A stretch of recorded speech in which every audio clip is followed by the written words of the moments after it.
Good evening, everyone. Thank you so much for spending your Thursday evening here with us at B-List Book Club with, of course, the State Library of New South Wales. We begin, as always, by acknowledging that we are on Aboriginal land. Well, certainly I am. My guest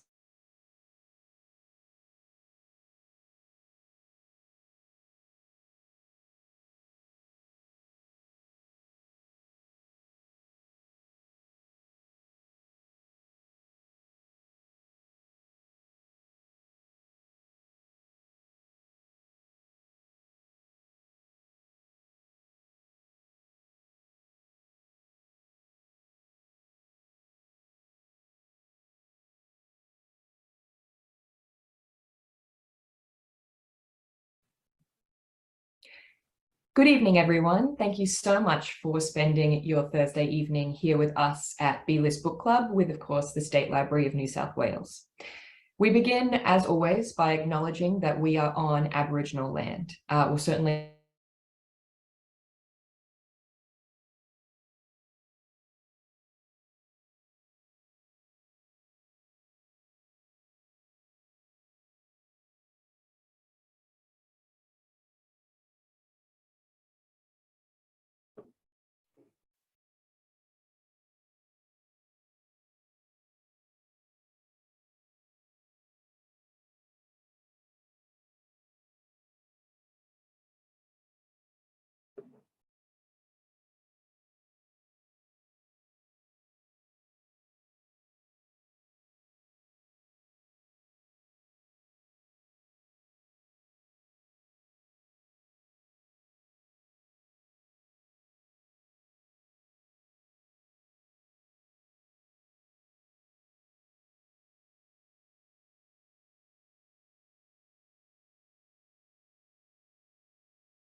Good evening, everyone. Thank you so much for spending your Thursday evening here with us at B-List Book Club with, of course, the State Library of New South Wales.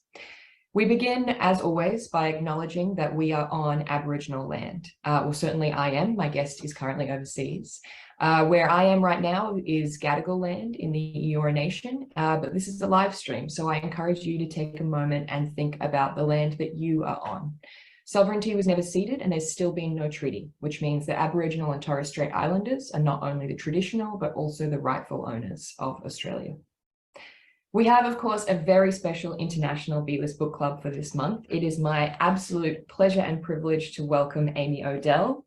Amy Odell is a fashion and culture journalist. Her work has appeared in New York Magazine, The Economist's 1843, Time, Cosmopolitan, and numerous other publications. She previously authored the essay collection Tales from the Back Row, and I would like to add that Amy also has a fantastic Substack that I am subscribed to called Back Row. Anna, which we will be discussing tonight, is her first biography. She lives in Westchester, New York, with her husband and 2 children. Welcome, Amy. Thank you so much, Bree. So we are talking about, of course, Anna, the biography you've written of Anna Wintour. Can we actually get started with, I suppose, the origin story of this book? Can you explain to people who aren't familiar with your professional history, what you did before and how you came to start this project? Yeah, my first fashion journalism job was at New York Magazine, which you just mentioned, and I was a fashion blogger from 2008 to 2012. And this was a time when blogs were relatively new. I know that sounds funny to say because blogs are hardly even a thing anymore. But at that time, I think one of the things that made blogs particularly great was obsessions. And Anna Wintour was one of our obsessions at The Cut at nymag.com, which was the fashion vertical, which I was the main writer for the time that I worked there. So when my editor at Simon & Schuster was trying to think of somebody who might be able to write an Anna Wintour biography, she thought of me, I think not only because of that, but she also assigned me my first book based on the work that I did on The Cut. My first book was a humor essay collection about what it's like to work in the fashion industry. Amazing.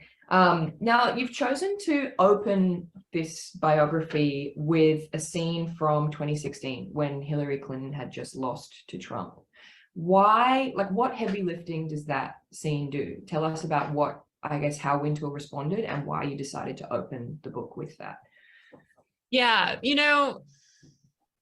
I think that picking the opening scene is the hardest part of writing a nonfiction reported book like this, or maybe any nonfiction book.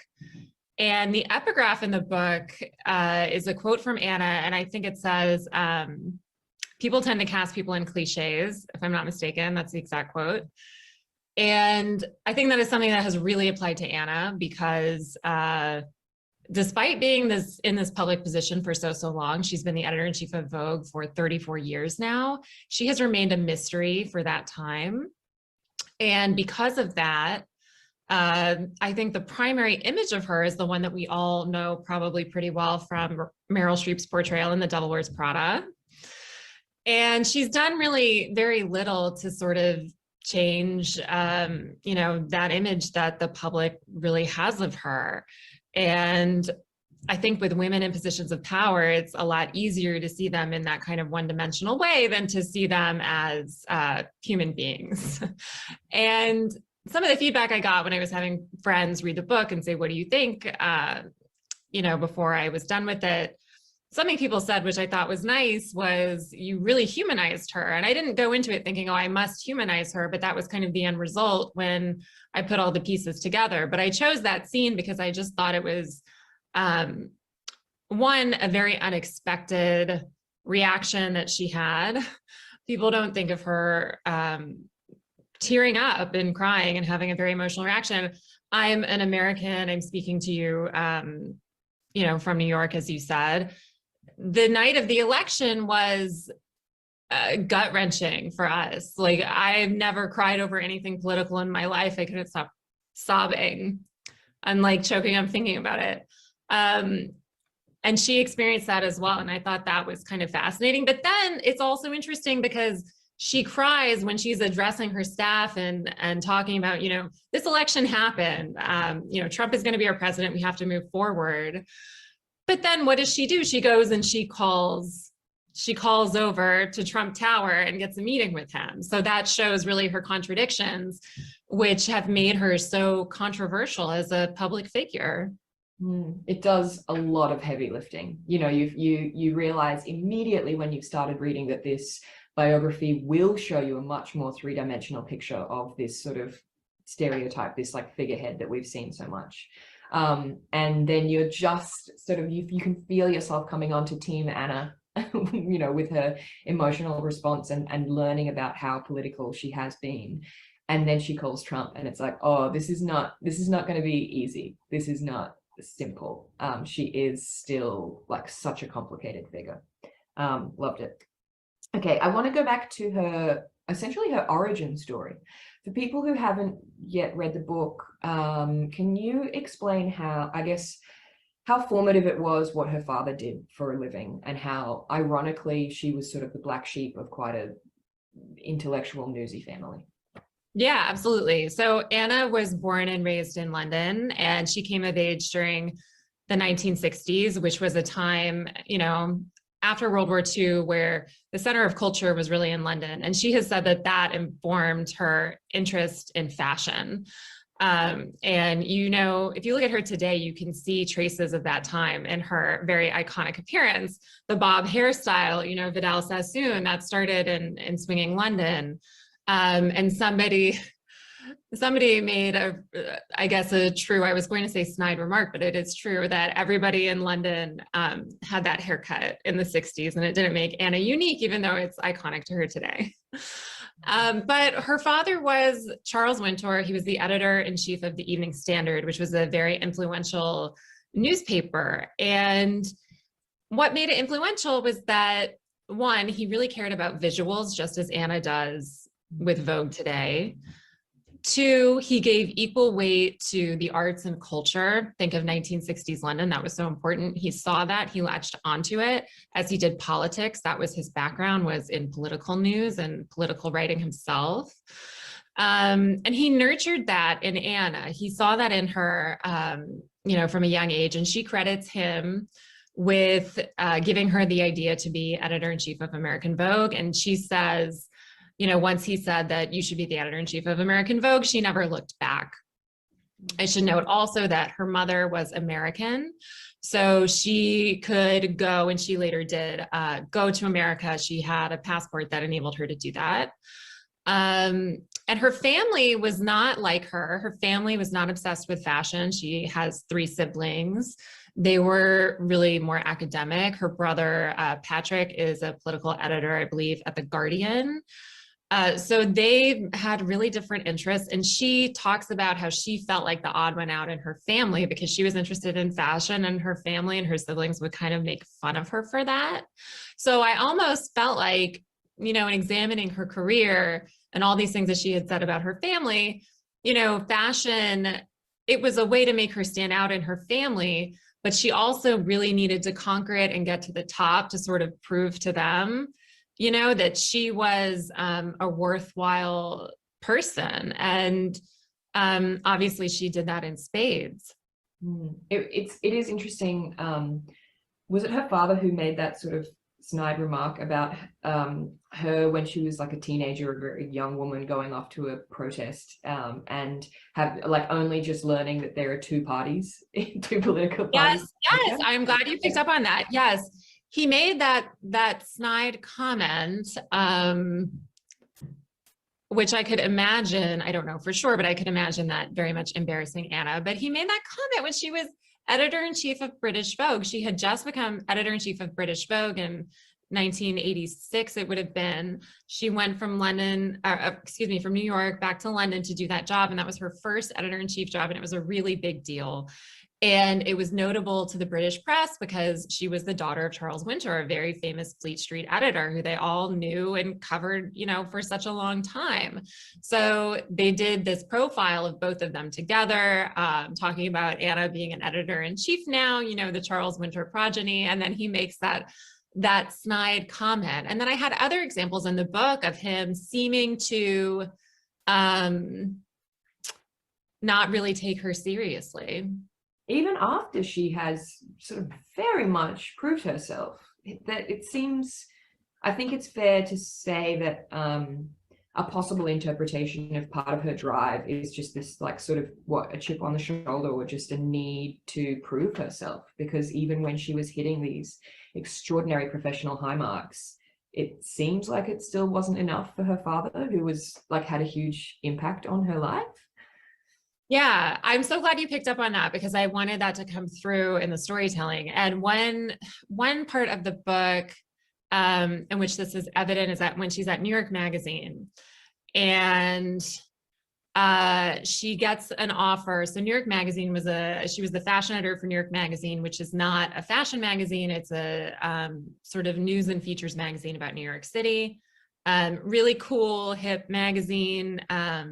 Very well respected when she starts working there in the early 80s. This is the job that puts her on the map and that allows her to get her foot in the door at Vogue. And when she goes to Vogue, of course, she wants to be editor-in-chief, but she ends up in the number 2 position of creative director, which was a brand new position. And someone told me they overheard her on the phone at the New York Mag office talking to her father. And she was saying something like, but they think I can do it. Yeah. Suggesting that someone, i.e. her dad on the other end of the line, was like questioning or criticizing her appointment. Yeah. Okay, so let's talk about her sort of, I guess, the first decade of her professional life. It seems like she gets fired a lot. Yeah. What kind of person is she? Why do you, like, I guess, tell us about some of these early positions that were quite formative for her, but then why she sort of seems to end up getting kicked off of them. Yeah, so she doesn't go to college, which is not unusual for women in London at the time, but was unusual for her family. And her parents are sort of okay with it. She gets a job at Harrods, working as like a sales girl on the shop floor, which is so hard to imagine. But she does that, and then she starts freelance fashion editing for, actually didn't end up being able to fit this in the book, but she did some stuff for like Time Out London, and some tiny magazines that like probably no one would have heard of except for me. And then she ends up getting a job at Harper's and Queen. And the way she got the job is because her father knew the editor-in-chief and he helped her get her foot in the door. And her first job was like the lowest level fashion assistant job that you can get. So, you know, she's working in a fashion closet, I guess, packing clothes for shoots and stuff like that. I should also note that, you know, these jobs, they don't pay well today. They didn't pay well then. Anna had a trust fund, and that kicked in when her grandmother on her mom's side died. And then she started getting like a ton of money, you know, just like regular payments from her trust fund. It wasn't so much money that like she never would have to work, but it was enough money that she could take a job that didn't pay well at a fashion magazine. And it was enough money that when she decided she wasn't getting promoted fast enough, she could just quit without anything else lined up and move across the Atlantic to New York. She did that in 1975, I believe. Was it 75? Yeah, 1975. And she started working at Harper's Bazaar. She had a junior fashion editor role there.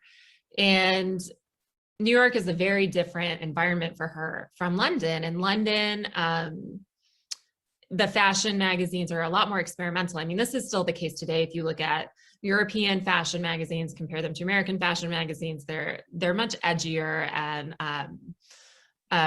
you know, I think it's fair to say like they can take more creative risks over there. So, you know, she's young and creative and she gets to New York and she wants to do, you know, really creative fashion spreads. The editor-in-chief of Bazaar at the time was not interested in that. If you think of like 70s American fashion, it's sort of, you know, I guess American sportswear, which I think people view as kind of boring, you know, it's like, think of Michael Kors almost, think of Donna Karan. So this kind of a, you know, simple catalog almost style. And Anna gets fired for turning in a set of pictures that her boss thinks is just totally inappropriate for Harper's Bazaar. That's not to say that the firing didn't sting. She was really shocked and, you know, in low spirits about it at the time. And she doesn't give up though. She goes and gets a job at Viva, which is the sister magazine to Penthouse, founded by Bob Guccione. Penthouse is known, is this known in Australia what Penthouse is? Yeah. Yeah, so Viva was started as a Playgirl competitor and it featured male nudity. That was not a good business model for a magazine, so they took it out and they hired Anna to try to elevate the fashion and hopefully make it a viable business. So she did do that. She did elevate the fashion, but the magazine was just doomed and it closed, and so she was without a job. And then she took a break for, what was it, a year, 1 to 2 years, I think. And then she got another sort of crummy freelance fashion editor job for a publication I'm sure no one has heard of called Savvy, which is like a working, you know, think like an 80s power suit working woman magazine. And again, she has the same problem. She's very creative. She wants to shoot fantastical stories, and her editor wants, you know, what are our readers going to wear to the office? And that's so expensive. She can't afford that. And that's not Anna's thing. So she struggles there. But before they can fire her, she gets the New York Magazine job. Amazing. I want to skip ahead a bit and ask you about Vogue, this obviously US Vogue. Can you sort of paint a picture for us of what the vibe or what the vision was for US Vogue under Diana Vreeland and then Grace Mirabella? Because they, you know, these different women being at the helm before Anna Wintour then took over, it has gone in sort of different styles and different directions. Yeah, absolutely. The Diana Vreeland era of Vogue, I think, is well worth a Google if anyone is so inclined. Her, you kind of have to think of it in terms of visuals. I'm going to talk about it in terms of visuals, like what did the pages look like? So she had Verushka on a beach with seashells covering any area that needed to be covered. I mean, maybe. You know, and maybe like blue eyeshadow, and like that would be her spread. Somebody told me that Diana Vreeland didn't care if your aunt made it at home. If she liked it, she would put it in the magazine. That might sound fun and cool, but if the point of your magazine is to get advertising and earn money from advertising, well, your aunt making a hat at home is not going to be advertising in Vogue. So Diana Vreeland's vision was really great in the 60s. You know, I just talked about the 60s and the cultural vibrancy of the period. And she thrived in the 60s, but then at the turn of the decade in the 70s, as I said, you know, I was kind of moving to like American sportswear, and that was just not her thing. She didn't get it. She didn't want to do it. And she didn't listen to her bosses who were like, you know, stop spending all this money on sending Verushka to, you know, halfway around the world. And then you come back with a photo shoot that we can't even publish. So they were very frustrated with her. They fired her and they put Grace Mirabella, who was her number 2, in the seat. And I think kind of the best way to understand the difference between them is to just describe what Grace Mirabella did to the office, the editor-in-chief's office. So Diana Vreeland had like leopard rugs and the walls were red, and her house looks like this too. This is also, I think, well worth a quick Google. Diana Vreeland's New York apartment. And Grace Mirabella comes in, she gets rid of the leopard rugs. She paints the walls beige. Her favorite color is beige. And she brings in like soft beige furniture and completely turns the magazine around. And her vision is really, really successful in the 70s. And it was successful in the 80s as well. However, fashion really changed in the 80s, right? And Grace Mirabella didn't like the fashion trends at the time. She didn't like Christian Lacroix, who was becoming really popular, and his fashion was very outre, think, sparkles and bright colors and all of that, that it's not like a soft beige type vibe. So she really struggles with that. And she hangs on for 8 years because Anna doesn't take over until 1988. But the cracks are there for a long time, and Anna can see them. And Anna finally, in 1988, got the job. All right, tell us the story of how Anna got that job. And I'm also interested in your opinion about whether or not that time and that sort of takeover was where a lot of the sort of stereotypes about her came from. Yeah. So Anna got the job in 1988, in the summer of 1988 to be exact. And what happened was Grace Mirabella's husband called her at work and said, I see on the news that they're going to make Anna Wintour the editor-in-chief of Vogue. This had been sort of rumored, I think for years by that point, but it's still shocking to hear it. So she gets this call. She thinks for a minute at her desk. She goes to see her boss and she says, she opens the door and he's sitting there like he's waiting for her. And he says, Grace, I'm afraid it's true. And I think that's a very ugly story. That's a horrible way to let go of somebody. And I think it's so symbolic of how Condé Nast is, like, and how the magazine business had been. I mean, maybe it's a bit better now, but like it's a vicious world with a lot of egos and a lot of personalities. And I find that story to just be so ugly. Anyway, it was a completely shocking thing to have the editor-in-chief of Vogue change over. Grace had been there 17 years, I think. And it was like, I asked people, what was that day like? And they said that the senior editors would go in the halls and shut the door. And then the assistants would be like pressed up against the door, trying to listen to what was going on. And then as for your question about where Anna's reputation comes from, I don't think that helped because as I said, I think that was such an ugly, unfortunate episode. But I really think that her reputation actually came from probably more from two other things. One was her father, who, Charles Wintour, he was known as Chilly Charlie because he was very, he was cold, like Anna is cold. She's always been that way. And he was cold too. And he was in the military and he had sort of like a military, like stoic, straight backed demeanor. He could be very warm, but he was very cold and foreboding. And the other thing is when Anna took over British Vogue in the mid 80s, she kind of handled that position in a way that it had never been handled before. So she came in, she wanted to completely change the look of the pages and she wanted to do it fast because she wanted to go back to New York. So she basically fired the whole staff, almost all of the staff, and she started running things, like a lot more efficiently, like expected people to be in the office by a certain time in the morning. Like she's efficient, she gets a lot done in a day, and the magazine just hadn't really been running like that. It had been really kind of casual. And, I think the culture of London magazines and London workplaces was a lot more casual than in New York. And so it was just kind of shocking to the staff of British Vogue, but also I think to the press covering what she was doing, that she was handling it that way.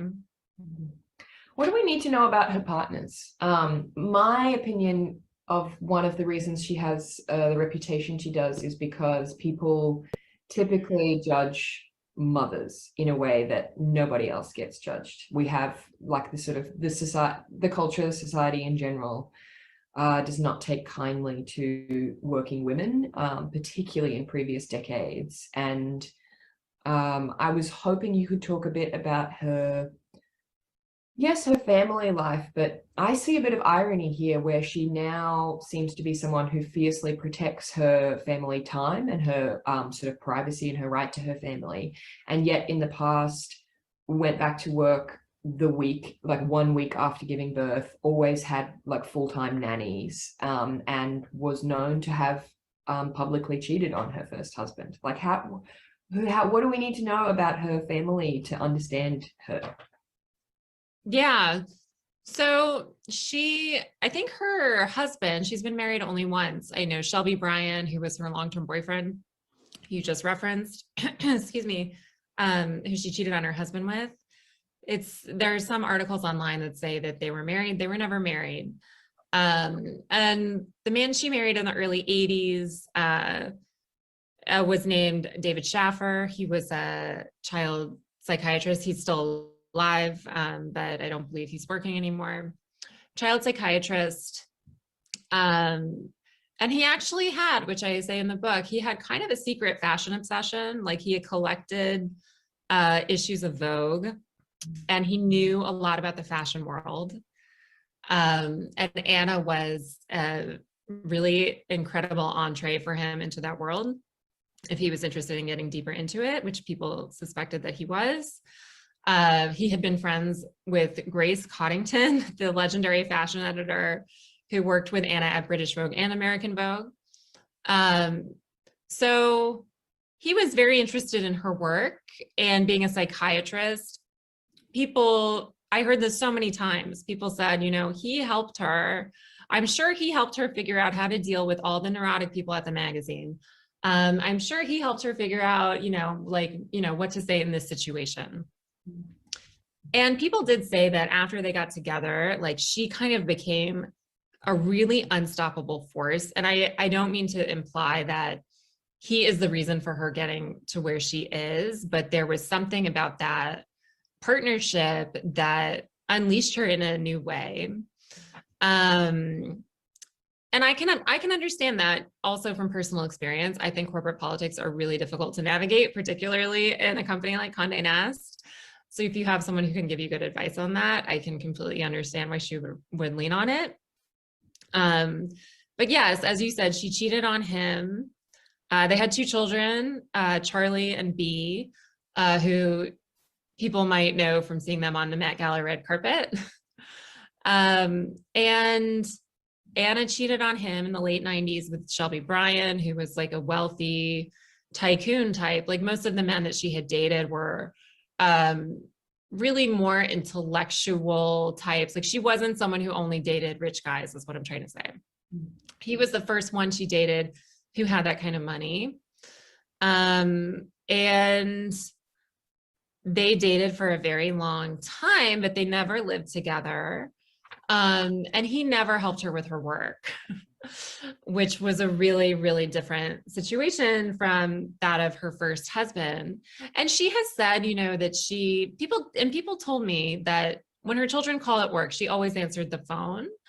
But then I also have a story in the book about how someone told me they saw her she has a house in Long Island. She's kind of for a long time had a house on Long Island, which is where people in New York City go, to go to the Hamptons or wherever, although she didn't live in the Hamptons. But she was going one Friday to their weekend house on Long Island with the children. David Schaffer comes in their Land Rover to pick her up. And this person described her getting in the front seat of the car, and her children are in the back seat. And she just gets in the car and she's looking straight ahead. She doesn't turn around and acknowledge the children. Like most people would be like, looking in the window, like, oh my gosh, hi. Or getting in the car and turning around and like greeting their children. And she just got in the car and looked straight ahead. And this person was like, she's just so focused. Yeah, I think people judge mothers in a way that is different to how we judge fathers easily, but also even just how we judge women in general. It really, even I was shocked when I read in the book that she went back to work. She was back in the office within a week after giving birth. I think wearing high heels and like a tight dress or something too, right? Yeah, yeah. true.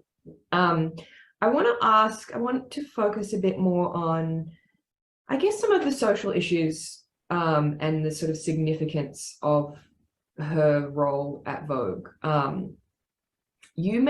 Your book makes a really compelling argument, which I didn't understand or appreciate before I'd read it, that her work has not just been about magazines and publishing, but the fashion industry more broadly, and how she has sort of not just shaped, but you argue even sort of created, significantly altered this whole ecosystem. Can you talk about some of the like prizes and like programs and funds? What are these critical components that actually a lot of people don't realize she has been integral to the development of? Yeah, sure. So the way Sally Singer, who was a very senior editor of Vogue for a long, long time under Anna, explained it to me was Vogue is an intervention into the fashion world. And the Vogue editors, under Anna at least, I think under other editors as well, have a really cozy relationship with designers. They're called upon, like Anna is consulted on every major designer appointment. And not only those names that you see in Women's Wear Daily headlines, but also senior positions that you don't even think about, like head accessories designer for Tory Burch. And Anna will work with her team to come up with a list of names and send them over. That's pretty extraordinary power. They don't always listen to her, but she's pretty much always consulted. And, in terms of her programs, I think a really significant one is the CFDA Vogue Fashion Fund. The CFDA is the Council of Fashion Designers of America, and it's kind of like, the governing body of the fashion industry in New York. And the purpose of that is to give grants to young up-and-coming designers for their brands. And I talked to a couple of people who had gone through and won that program. One was Aurora James. Another was the Jack McAuliffe and Lazaro Hernandez Parenza Schooler. And I think what that program really does is it gives a spotlight to people. Yes, they get money, and that's really meaningful. They get, I forget exactly what the price is now. It's like a few $100,000. But they also get mentorship within the industry with like really, really fancy people. Like the former CEO of Burberry is like all of a sudden on your speed dial.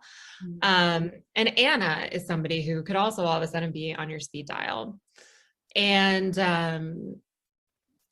it's kind of, I think it's kind of the primary way, especially in America, that designers get noticed and get their start is by being a finalist in that program. And that is something that she created after 9/11. And people will debate the merits of that program. People will debate whether or not it really enables designers to have successful businesses. I don't think that it does. You can give people even more money and they cannot succeed. It's really, really hard to launch a successful business. I think it's extremely hard to launch a successful fashion business. Something else that she's, of course, known for, which probably people have heard of, is the Met Gala, which I think is, I don't have to explain what that is, right? That's like the Super Bowl. Yeah, that's the Super Bowl of red carpets. It's the biggest internationally recognized red carpet event in the world, I think. And she started planning it in 1995. And I think that I kind of see the Met, which, raises money for the Metropolitan Museum of Art's Costume Institute, which is the department that preserves costume and fashion for exhibition in the museum. And of course, for research archives. It's kind of a little bit similar maybe to what she did in the early 90s called Seventh on Sale. And that was a fundraiser for AIDS. And when Anna did that, I think now that sounds like a complete no-brainer to do a fundraiser in New York for AIDS in the early 90s. However, Anna knew that it was the right thing to do. A lot of people in fashion industry, including Anna herself, had been personally touched by the AIDS crisis in some way. Like they knew people who had, died, and they were, it was tragic. It was a tragic time in New York, and particularly for fashion. And the industry was criticized for not really doing anything. to help for a while. So then Anna comes along and she does Seventh on Sale. And it's controversial. This is not something that she can just easily, she didn't feel like it was going to be something she would just, easily pull off. It did go over really well.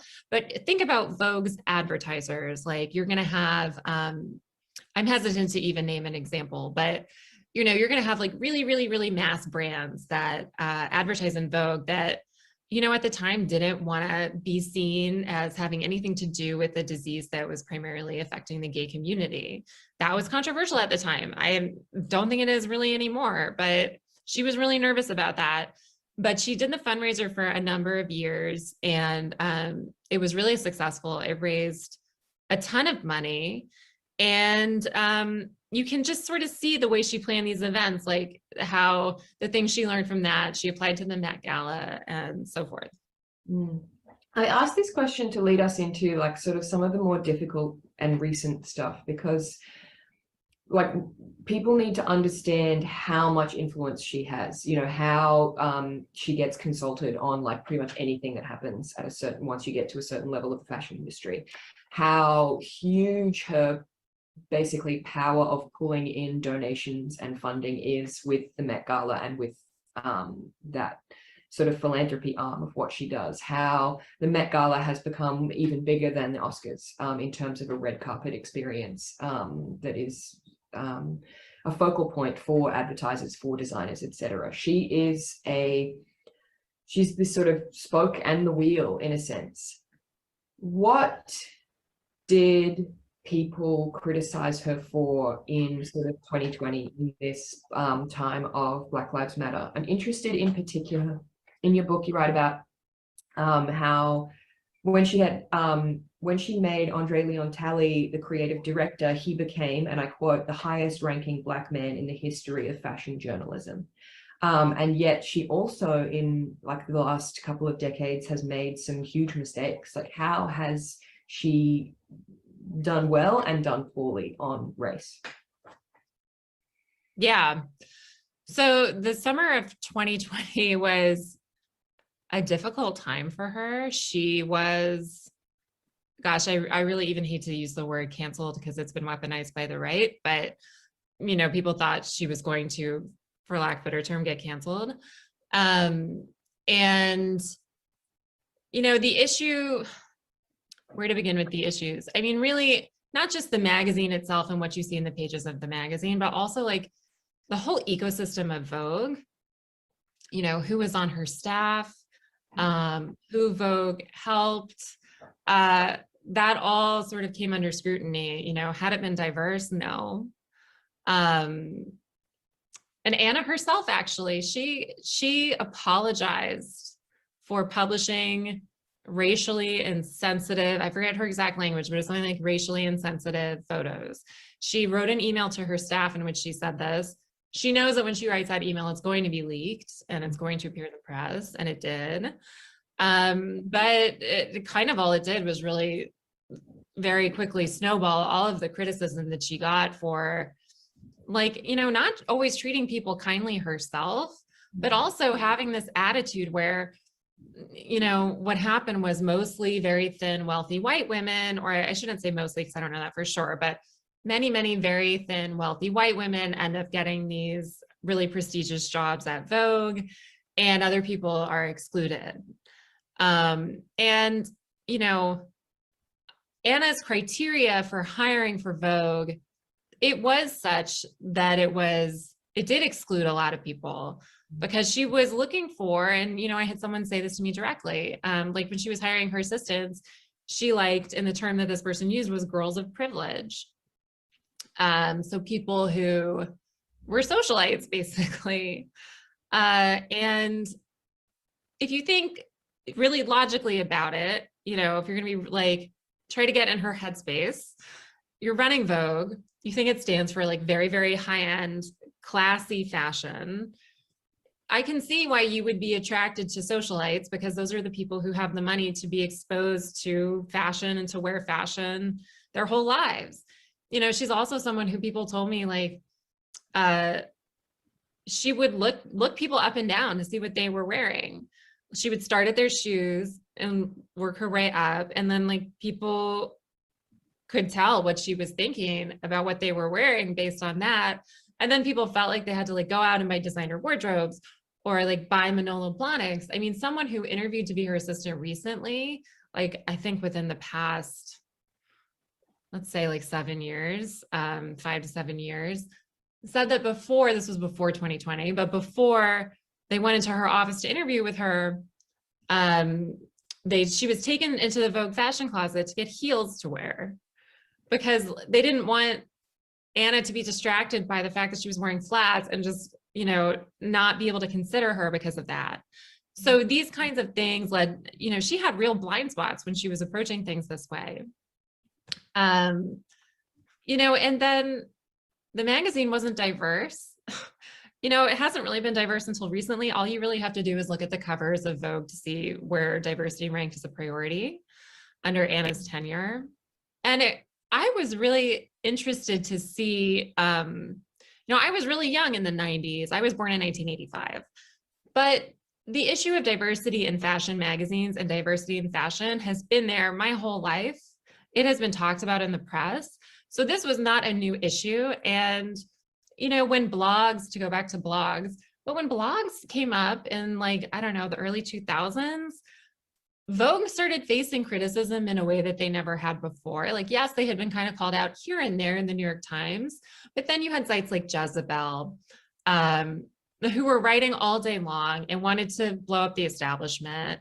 And they called out Vogue for not being inclusive. And they did it often. And, you know, I think this really points to a weakness of Anna and, you know, yeah, I guess a personal weakness of hers, like, you know, for someone who is supposed to be really, really in touch with culture. And I think there are so many examples throughout her career and even recent examples from 2020, since 2020, of her being very, very in touch with culture and very, very in tune. And people said to me, they were just shocked that she kind of missed, you know, the idea that people were demanding, like really, really demanding diversity and wanted to see Vogue change and evolve and modernize. Like she missed it until 2020. And I think that this is something that is really going to be part of her legacy. The other thing I noted throughout the book, so I counted 26 references in total to either Anna's thinness or her enforcing thinness on her staff or her creative vision, like the time she said that Oprah had to lose 20 pounds. She wouldn't hire people who weren't thin for promotional shirts. She only got sizes small and extra small made. Even a baby's neck fat had to be retouched. Like a level of obsession with thinness that was both something she enforced upon herself, something she enforced upon the people around her, and then also something that she spread through the creative vision of the actual magazine and its various events and offshoots. Like, I was really struck by the sort of cumulative effect of this disposition she has towards thinness and against anything other than thinness, and how much of a cumulative effect that has had on the culture over her decades in leadership. Like, how do we begin to understand how much she as an individual is responsible for such pain and heartbreak that so many people suffer from? Yeah, I think I'm so impressed that you counted them 26. That's a lot. I wouldn't have even guessed that it would have been that high, actually. Yeah, you know, people said to me things like the Lizzo cover. Do you remember the Lizzo cover? I forget, what was that, 2020, 2021? She's wearing like a red dress on the cover. But people said, oh, that Lizzo cover, I'm so stunned. That never would have been done when I was at Vogue. So yeah, she did a really shocking kind of U-turn on that issue, seemingly publicly. But yeah, you know, I think that the fashion industry, like, it's not just Anna. She has the most power, arguably, of anybody in the industry. I believe that she has the most power of anybody in the industry. I believe that she is one of the most powerful business people working today, and maybe even of the modern era. And this attitude should absolutely come under scrutiny, but the fashion industry, I mean, look, Fashion Week is happening. I've been looking at fashion shows every single day for the past 3 weeks, and Paris starts, I think, tomorrow. And diversity, and it's like body diversity specifically, is like practically non-existent. I mean, what some designers are doing is like putting one fuller figured woman in their show, and then that's it. It's like, that's not really diversity. You know, like, the look of fashion is still a very thin person. This is not like, it's not really you know, breaking news. But yeah, like, how much Anna is responsible for that, I think it probably could change if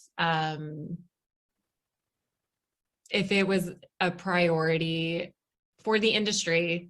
And who has the power to make it a priority for the industry? I think the editor-in-chief of American Vogue has a lot of power.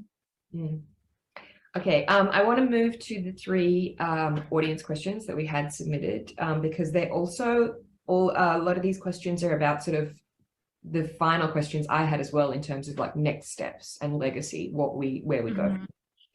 So one from Rachel: will Anna Wintour ever be pushed out of Vogue? Will she die in that chair? If and when she leaves, will it change the landscape of Vogue and give us a breath of fresh air? Yeah, this is the big question about Anna. I'll tell you what I know about her retiring, which is that here's something that Anna does that I think makes her a very effective businesswoman. She doesn't talk about herself. She doesn't talk about what she really thinks or really feels, at least not really at work, and not really with very many people, if she ever does. So her plans for retirement or leaving Vogue, people suspect that she knows what she's going to do. But, you know, I asked her closest friends, what are her plans? And they said they don't know. They're sure that she knows, but she hasn't talked about it. And what else can I tell you about her leaving? I mean, I do actually think, and my thinking on this has evolved over time, I do think that she will be succeeded, because for so long, like, for her to not be really properly succeeded by someone who inherits that power would just be such a break from history. And I don't think that there's going to be such an abrupt break in history. The editor-in-chief of Vogue has led the fashion industry since like the early 1900s. So for like 100 years. I have a hard time imagining that changing overnight when Anna leaves the magazine, whether she dies in the job, like Karl Lagerfeld died in his job, or not. I would be surprised if she becomes the oldest serving editor of Vogue. The previous oldest serving editor left the position at age 75. So that would be very notable to me if she stayed on past 75. And I would also be very surprised if she became the longest serving editor of Vogue. So as I said, she's been there for 34 years. The woman who retired at age 75, Edna Woolman-Chase, did the job for 38. So it would be very notable to me if she became the longest serving editor of Vogue. I have no idea if she's aspiring to like reach either of those records. But what I can say is that, you know, people wonder like, oh, you know, the magazine business isn't what it once is. Like, does she like it? Like, people would ask me, like, does she like it? And what I heard is that, like, yeah, she actually likes it. Like, no, she doesn't have nearly as much money to do the kinds of stories that she did in the 90s. She has to do digital media, and that doesn't have the same, to be honest, like, level of quality and the same rigorous editorial standards that like print magazines had for so long. But she enjoys, I think, being an executive. She enjoys being in that chair. And she also knows that when she's not in that job anymore, her life is going to be really different. The next question from Angus. Will an editor-in-chief ever be as famous as Anna again? Edward Enninful is making his mark in the UK, but given rumors of tension, it is hard to see him being given the US position and carrying on Anna's legacy. Agree, disagree? I think Edward Enninful has done a really impactful job with British Vogue, let me say that. And his work delights people. It makes people sit up and take notice. Yep. His appointment is meaningful because he's Black. He's the first Black person in his position. And I do think it's possible he could be a contender. I have no idea. You know, I laugh when I see in the press, people are like, oh, they have a frosty relationship. And I'm kind of like, Anna's relationship with just about every single person is frosty. So that doesn't really tell you anything. And I'm always skeptical of these rumors that like, he's gunning to replace her, or he's going to replace her. You know, like I was reading something right before I got on this call that said that he's really like angling to replace her. And he's been talking about how he could do a better job. And it's like, okay, well, you know, maybe he did, like that's kind of a normal thing maybe to say in the office. Like, you know, like we all have kind of like competitors at work, right? You know, like if you're running a magazine and a portfolio company like Condé Nast, like, yeah, you're going to look, your competitors are also going to be your colleagues who are running the other magazines in the portfolio. So yeah, you might, you're going to be competitive with each other, and that makes everybody better. So yeah, you might like make comments about that. Does that mean he's going to get her job? Like, we just don't know. And there have been rumors in the past about all kinds of people getting Anna's job, and it never happened. There was a period I remember around like, I want to say 2010-ish, where Corinne Reutfeld, who was the editor-in-chief of Vogue Paris, which is now French Vogue, everyone was saying that she was going to get Anna's job. There have been rumors about Anna retiring. In 2018, when I got this assignment, I think it was like this big story in the New York Post about how Anna was going to retire after her daughter Bee's wedding. That actually got my publisher. I never confirmed this with them, but it was such a big deal. It like trended on Twitter. The story, it turned out to be completely wrong. She did not retire after Bee's wedding. But it got everybody talking about it. I think that may have like sparked my publisher to think, oh, we should do a book about Anna Wintour. But there's just been so many false, completely wrong stories. And I asked really good sources, you know, like, was it ever true that Corinne Reutfeld had any shot at getting Anna's job? And it was like a really hard no. I have no idea where that came from. Final question from the audience from Ebony. From your perspective, where do you see the future of Vogue headed? And is there a place for a figure like Anna anymore, as someone who has been very criticized for perpetuating elitism, etc.? Yeah, I do not think there is room for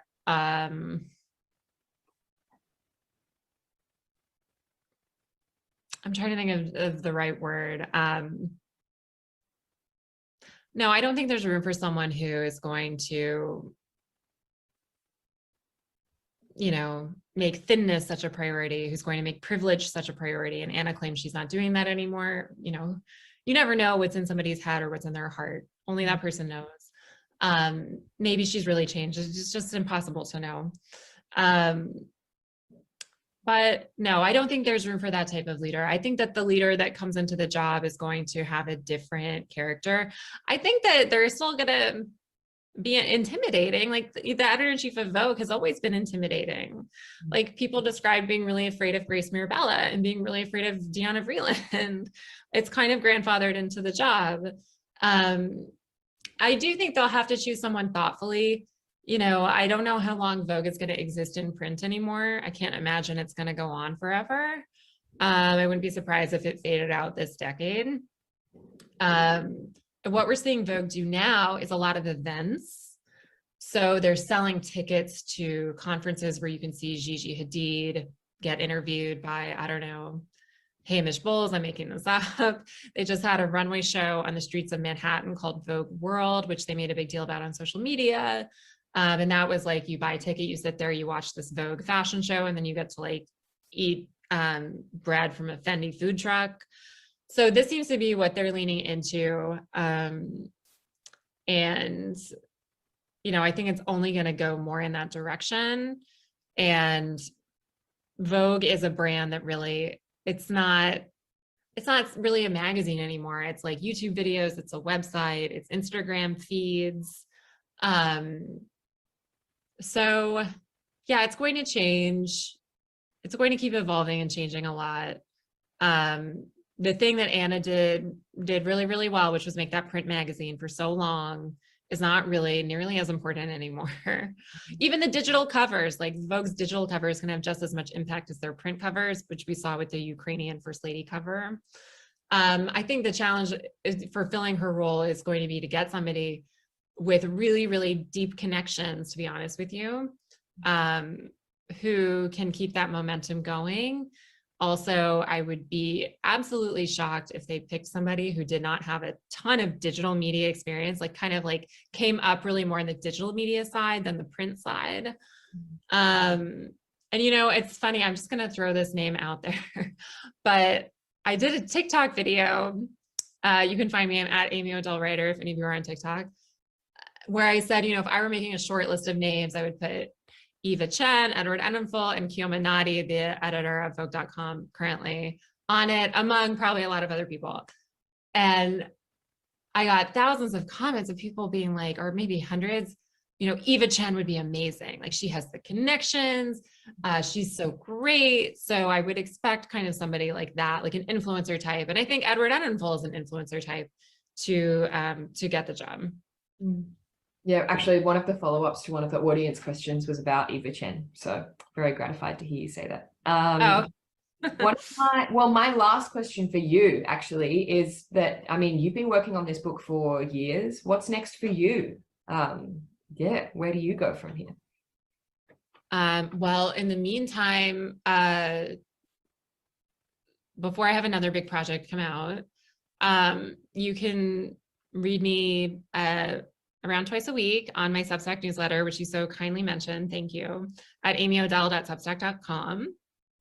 And I write about Anna a lot, and I talk about fashion, the current state of the fashion industry. What I'm really interested in my journalism is the intersection of fashion and culture and social issues. So I realize this sounds maybe kind of crazy to say, but I'm not really the fashion journalist that's like necessarily obsessed with the clothes. I don't really necessarily write about like the clothes, like, oh, this jacket shape. And some people do that and they do it awesomely. That's not my main thing. My main thing is like, you know, the intersection of fashion with power, with our culture, you know, with these big sweeping social issues that, you know, we've had all this wonderful time to discuss, you know, racism, diversity, and inclusion. I think the fashion industry is, I'm sure all in many industries are like this, but the fashion industry can just be so horribly hypocritical. And I find it to be upsetting when you're talking about issues that are really as important as diversity and inclusion, and the images that the fashion industry puts forward. Yes, it's designed to sell product, and these are businesses, but it also really matters. So that's kind of what I'm diving into on my Substack, and I hope anybody who's interested will come and find me there. I'm so glad you mentioned that. I loved your newsletter a lot. Thank you. Thank you so much, everyone, for joining us tonight. I am really excited to announce that the next B-List Book Club will be on, it's actually on a Tuesday, the 8th of November, because it's in real life at the State Library again with super special international guest, Kamala Shamsi. Her new novel is called Best of Friends. You might remember her name from her last award-winning novel, Home Fire. And that one is going to be in person only, but the library have promised to record the audio and upload it straight away afterwards if you can't be with us in Sydney in person. The link for tickets for that is live now. Thank you so much. And thank you again so much, Amy. Have a lovely night. Thank you so much.